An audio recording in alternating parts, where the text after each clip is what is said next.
Assalamu alaikum warahmatullahi wabarakatuh, ndugu yangu mpenzi mtazamaji wa kipindi chetu, kipindi bora kabisa tunachoangazia mambo mbalimbali na matukio mbalimbali yanayotokea katika jamii.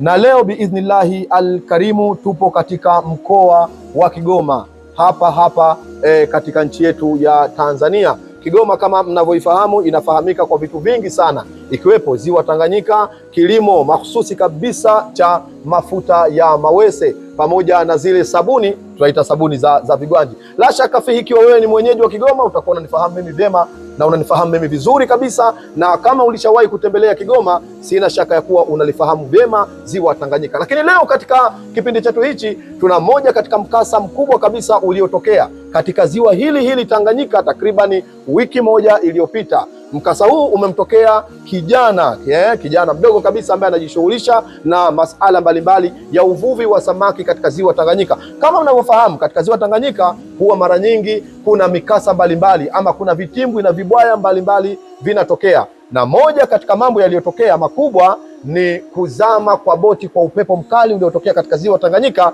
nikiwa na huyu kijana mnayemuona mbele yenu. Huyu ni kijana ambaye amekutwa na mkasa wa kuzama boti akiwa na abiria mbalimbali, lakini Mungu akamjalia kuweza kuokoka. Tunataka tufahamu ili kuwaje tokea mwanzo wa safari yao mpaka mkasa huu kuwakuta, na vipi yeye aliokoka. Je, aliokoka peke yake au aliokoka na wenzake au ilikuwa vipi? Karibu sana ndugu yangu. Asante. Nitambulishe jina lako, baada ya hapo tuelezee. Kwa majina ninaitwa Abdul Kashindi Dunia Ibrahim, ni mzaliwa wa Kigoma Ujiji. Ndio, mimi nakumbuka ilikuwa kitu kama tarehe 8 hivi, Jumapili iliyoisha. Kama kwa tarehe 8 au tarehe 9 hivi, nilikuwa naanza safari natoka bandari ya Kibirizi naelekea Kalemi, DRC Congo. Nimeanza safari, ilikuwa siku ya Jumapili vizuri, palikuwa haliko safi. Tumeenda tukafika sehemu moja, kituo cha kwanza, yani tumemaliza gezi la kwanza, kituo cha kwanza panaitwa Bilila. Tumekaa pale Bilila, ikaa kitu kama mida saa 7 usiku nafikiri hivyo. Tukaanza safari ya kutoka Bilila unamaliza gezi la pili ili uingie Kalemi. Tumeenda vizuri, mida ya saa 9 pakatokea upepo na mvua kali. Samahani kidogo, saa 9 ilikuwa ya alasiri au saa 9 ya usiku? Saa 9 ya usiku. Ya usiku. Na samahani, unakumbuka mlisafiri watu wangapi? Nakumbuka kwenye ile safari tulisafiri wafanyakazi wa boti ambao ni mabaharia 3 na abiria 2. Kwa wewe haukuwa abiria, ulikuwa ni mmoja wa wafanyakazi wa ile boti? Ndio. Na maximum nakumbuka abiria wanaweza kufika wangapi, labda nakumbukumbu hiyo? Nakumbuka abiria walikuwa ni 2. 2? Ndio. Ndio abiria. Kwa ujumla mlikuwa wangapi? 5. Hakukuwa na mwanamke, wote mlikuwa wanaume watu? Hapana, wote tulikuwa wanaume watu. Mkielekea DRC Congo? Ndio. Naam. Hiyo saa 9 baada ya kupiga na upepo mkali unaoambatana na mvua kali, maana mvua ilikuwa inapiga nyuma upaoni wala mbele na wanakuelekea ufanye nini? Upaoni. Tukasema ili salama yetu tutoke salama, tutupe nanga, na tukatupa nanga kweli. Ile upepo ulivyokuwa unapiga kwa kasi, nanga yenyewe ikawa ina tani ndogo ya kuzuia au ya kupambana na ule upepo. Upepo kwa unapiga kwa kasi, nanga ni ndogo. Mimi tupo kwenye utapampu, nawasha utapampu, maji yanatoka, usikatike, ni kuongeza mafuta kwenye utapampu. Utapampu inasaidia kitu gani? Utapampu ni mashine ya kutoa maji, yani kutoa maji sehemu fulani au kujaza maji sehemu fulani. Sasa yani mnakuwa mnasafiri nayo hiyo utapampu? Ambayo tunatumia kuweka kwenye mashua au kwenye boti, iwe inatoa maji nje. Aha, maji yanayoingia katika lile boti. Ndio. Okay. Tukawasha, ila maji yaliokuwa yanaingia na wimbi water pump ilikuwa ni ndogo, yaani maji yanayoingia ilikuwa ni mengi kuliko maji yanayotoka. Kufika staa ya kwanza maji yakajaa staa ya kwanza. Yaani hiyo staa ya kwanza mimi nikiingia pale maji yanaweza kanifikia kiunoni au mkifua. Nikatoka pale moja kwa moja nikaenda nikamwambia kapteni wangu, bwana kapteni, water pump inaendelea kutoa maji ila hayatoki mengi, yanayoingia ndo mengi. Tukaanza kutupa mzigo, maana tulikuwa tumpakia dagaa na sembe, unga wa sembe, dagaa za Mwanza. Tumetupa wapi? Okay, mtumbu ukielemea huku unachota maji, ukielemea huku unachota maji. Nenda kuangalia maji ya chef pita water pump na water pump yenyewe imezima. Nikaenda kuambia kapteni kule, bana kapteni, mtumbu umefanya nini? Umekubali na maji ni mengi. Sasa tunafanyaje hapa? Sasa wakati maji yameingia, nyinyi mlikuwa mmekaa wapi? Yani boti ilikuwa mazingira yake yakoje? Mazingira yake yani tulikuwa tupo kwenye heka ya kutupa mzigo. Okay. Kwa hiyo cha kwanza sasa mlichokifikiria wakati baada ya kuwa umeona water pump imezima na mizigo mmeshatupa, lakini bado hizo jitihada zote mlizozifanya hazikuleta mafanikio, sasa kilichofuata hapa ni nini? Hamkuwaza labda hali za abiria wenu wale, vipi mtawaokoa, au kipi cha kwanza kiliwajia katika akili zenu cha kufanya kabla ya boti kuzama? Ilikuwa ni kwenda kukata nanga na kupunguza umbali wa kina cha maji. Kama tulikuwa tupo mita 100, tukienda tunaporomoka chini tunafuka nchi kavu, tutapunguza hata mita 20, 40, hata boti likifika kuitika kwenda kuzama chini tuwe karibu na nchi kavu. Kitu kingine baada ya kuona vile mtumbu umeshakubali, tukachukua maboya, tukachukua na madumu ambayo madumu ya lita 20, tukajigawia sisi wote ambao tulikuwa mule botini.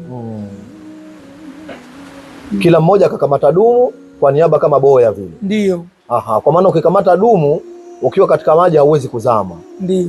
Okay. Na wakati mnazama mlikuwa mnaweza labda kupata kuona labda nchi kavu panaonekana, ama nchi kavu palikuwa hapaonekani? Hapana.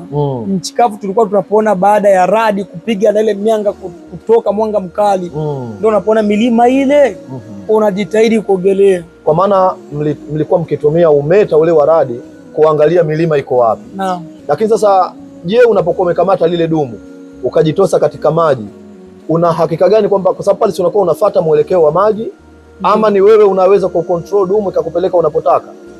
Ni mawili, unaweza ukafuata uelekeo wa maji au kuwa mwenye kucontrol, yani kucontrol upepo na kucontrol dumu kwenda unapotaka wewe. Hebu tuhadithie, pengine mtazamaji anaweza akatamani kutaka kujua boti yenu ilizama katika design gani? Ilizama kwa kujaa maji ikaenda chini, ilipasuka ikagawanyika, na hali zilikuwa vipi za nyinyi pamoja na abiria wenu? Boti yetu sisi ilizama kwa kujaa maji. Kwa sababu ule tulikuwa tumepakia unga ambao ukishika maji ni unga wa sembe, unanyonya maji au vimbagi kama dona. Yaani unanyonya maji, unaenda uzuri kuambukiza unanyonya maji, ndio boti ikala zidi kufanya nini? Kushuka chini. Na sisi tulivyoona vile tukao tuna ile hofu, maana boti ilikuwa ni la banda moja kwa moja. Na boti la banda lenyewe hauwezi kuzama mtu uko muli. Linaweza likazama, alafu wewe unaelewa unapanda juu enda kugonga kwenye banda, pumzi unakosa. Kwa hiyo chote tulichokifanya, boti ilivyoanza kushuka chini, tukaitabidi tuje nyuma, huko nyumba panakuwa wazi. Ndio tukashika kila mtu na dumu lake, tunaambia bwana, tunaenda tujitoseni maji, tukutane nchi kavu wote. Tulikuwa tunabakia ndio tunaitana, fulani uko wapi? Fulani uko wapi? Tunapeana ile hamasa na mori kwa kufika nchi kavu, mtu asikate tamaa. Kuna mtu anza akafa maji kwa ajili ya kukata tamaa. Pale mimi siwezi kufika. Ile uko nasikia wenzako wanakuita fulani, nchi kavu ni hapa, jitahidi. Wanasema wenzangu washafika, acha nifanye nini? Jitahidi. Nijitahidi. Nimekusikia ukisema katika msafara wenu alikuwepo mzee. Huyu mzee je, aliweza kukamata dumu? Hali yake ilikuwaje? Na ni vyema pia ukatuhadithia ya kuwa mliofanikiwa kuokoka katika hiyo ajali ulikuwa ni wewe peke yako ama zaidi? Na je, kuna ajali yoyote ilitokea, labda kuna mtu alipoteza maisha, alishindwa kushikilia dumu pengine kwa kukosa nguvu, pumzi? Kama unavyojua ile hali, mvua inapiga, juu ni maji, chini pia ni maji baridi, hali ilikuwa vipi? Hebu tuelezee vizuri hali iliyokuwepo mule, hususan tukianza na huyu mzee.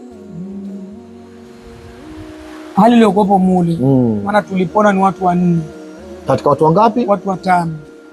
Ila huyu mzee yeye cha kwanza alikuwa sema alikuwa na hofu.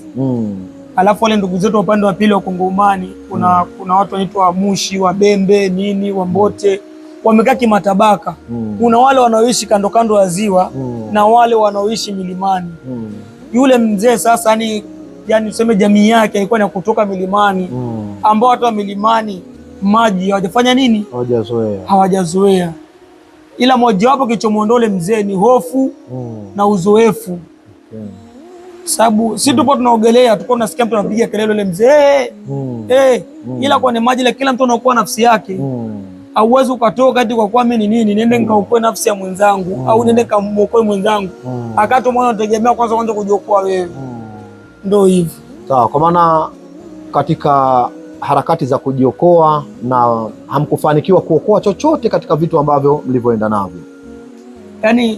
Yani kilichofanikiwa kuokoa ni simu, kwa sababu tulikuwa tumevaa nguo zenye mifuko zenye zipu. Ndio kilichofanikiwa kuokoa. Sawa. Sasa baada ya kujitosa katika maji, wote mlielekea uelekeo mmoja au mlipoteana? Labda mwingine alienda huku, mwingine akaenda huku na mwingine akaenda huku. Watatu ndo tulielekea uelekeo mmoja ambao tulikuwa tuna control dumu. Ila kuna mmoja aliokumbatia tu dumu, wala alikuwa control alienda kutokea sehemu nyingine, akaja anakuja sehemu ambayo anatambaza sehemu tuliopo sisi. Baada ya kufika nchi kavu ndio tukakutana, tukakaa hapa tukasubiri hadi msaada mida saa 2 asubuhi ukatuchukua. Na iliwachukua muda gani kukumbatia ile dumu na kulicontrol mpaka kufika nchi kavu? Naweza ukakisia labda pengine ulikuwa ni muda huu kutokana na muda ambao dhoruba imeanza majira saa 9 usiku. Je, mlifika labda asubuhi saa 1 saa 2 au ilikuwa ni tukio la lisali moja au nusu saa kama mmefika? Naam. Nakumbuka tumezama mida saa 10 kasoro alafu tuseme au saa 10. Ila tumefika nchi kavu ilikuwa saa 12. Saa 12 asubuhi. Ndio. Kwa maana takriban palikuwa pana kama masaa 2 na kidogo hivi mkiogelea. Hali yako mmekamata lile dumu. Ndio. Okay, sawa. Unaweza ukatuelezea wakati umekamata lile dumu, una control ile dumu, ni kipi zaidi pale mara nyingi huwa kinaweza kikatokea mtu ukiachana na kukata tamaa? Labda pengine cha kwanza kuishiwa inakuwa ni pumzi ama ni nguvu ya kushikilia lile dumu? Mimi naona pumzi yenyewe inakuwa na umuhimu wake. Na nguvu inakuwa na umuhimu wake, ila mimi naona pale ni mtu kukata tamaa. Ila ukisema pale kwa nini mimi pale nina uwezo wa kufika na unaomba Mungu, hakuna kitu kinachoshindikana kwa Mungu. Pale utafika na utapona. Sawa. Kwa hiyo unaweza ukatuelezea ya kuwa baada ya kufika sasa nchi kavu mlikutana katika nchi kavu ile ile mliotokea, ama mmekutana nchi kavu ya upande wa pili wa nchi ambao hamjui mko wapi? Na ilikuwa ipi hatua ya kwanza kuichukua mpaka kupata msaada mkawa mmeokoka na tukio hilo? Ile pale nakumbuka ilikuwa ni nchi, yani tulikuwa tushavuka mpaka tuko nchi ya pili ambao ni Kongo sasa. Ambao ni Kongo. Sema ilikuwa ni gezi lile la kwenda kufika moja kwa moja bandarini. Ndio tulikutana hiyo. Ila sehemu tuliogeshea ilikuwa ni vijiji vya Kalemi, tuseme ni kijijini Kalemi. Haujafika mjini penye Kalemi, ilikuwa ni kijijini. Sawa. Na je, huyu mzee mlihakikisha vipi kwamba labda hakutoka salama, alikufa ama maji alimzidi ama aliachia dumu? Mlipata vipi uhakika hapa kuwa huyu mzee itakuwa alishindwa kuendelea? Yule mzee ni baada ya kukaa ile saa 2 asubuhi, sisi wote tumeshakutana 4 kumwangalia mzee mwingine tumuone ile na zile kelele za usiku. Sisi wote tulikuwa tunasema mzee Aisha tuache.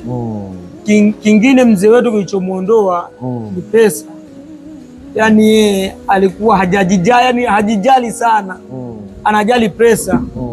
Sababu muda ule si tuko kwenye kaika za kutupa mizigo nini, yeye alikuwa anaingia kwenye mabegi yake kukusanya hela zake. Alikuwa na dola, mimi sijui dola kama ni shilingi ngapi, ila alikuwa ni mbumba kabisa hivi, ameufunga na nini na raba bendi.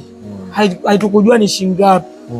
Mzee yani yeye kilichomuua zaidi tuseme ni pesa na hofu.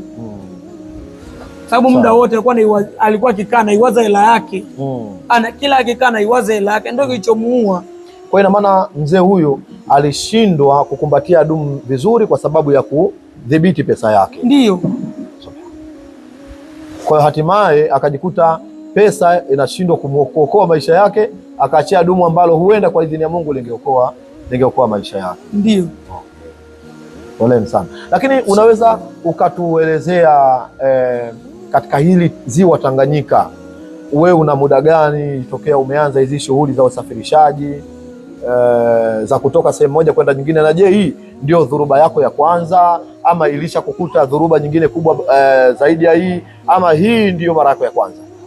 Hii ndo dhuruba yangu ya pili. Naam.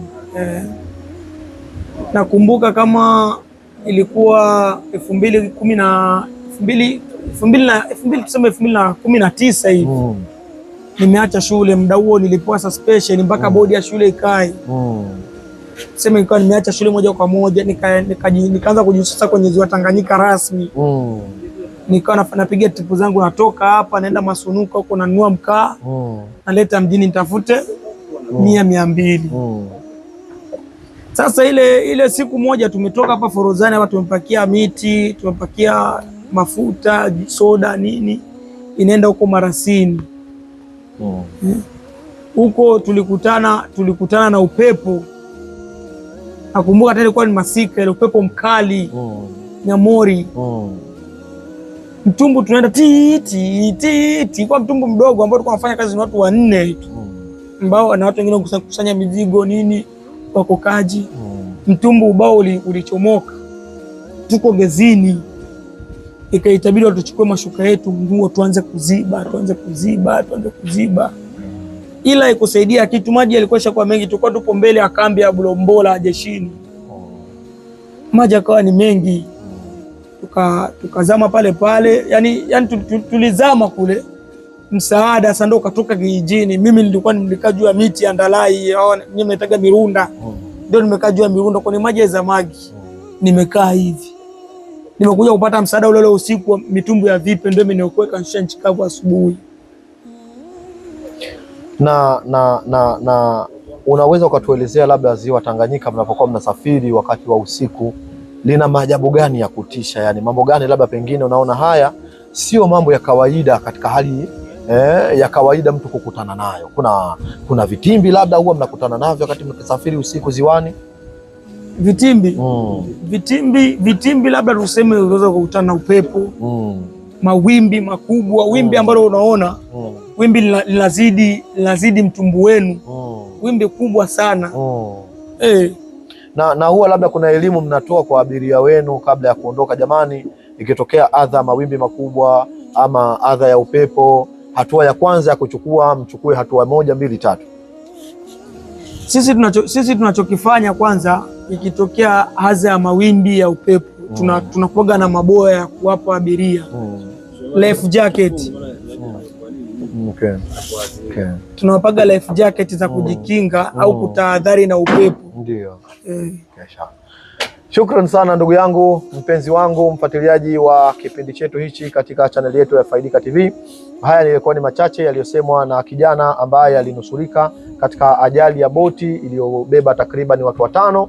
Mtu mmoja ambaye ni mzee aliyekumbatia pesa, akasahau kukumbatia dumu, hatimaye akajikuta pesa ikashindwa kuokoa maisha yake na akapoteza maisha. Ila hawa kwa kukumbatia dumu, Allah akawalinda, Mwenyezi Mungu akawalinda, wakajikuta wako nchi kavu, wakapata msaada, wakaokoka. Haya ni katika mambo machache kabisa yanayotokea katika hili ziwa Tanganyika. Ziwa Tanganyika lina mambo mengi. Ziwa Tanganyika lina vitu vingi. Ziwa Tanganyika lina historia kubwa katika hii nchi yetu ya Tanzania. Mpaka kufikia hapa, wa ila hina intahaina min hadha wa kullu amun wa antum bi khairin wa ila al-liqa. Assalamu alaikum wa rahmatullahi wa barakatuh.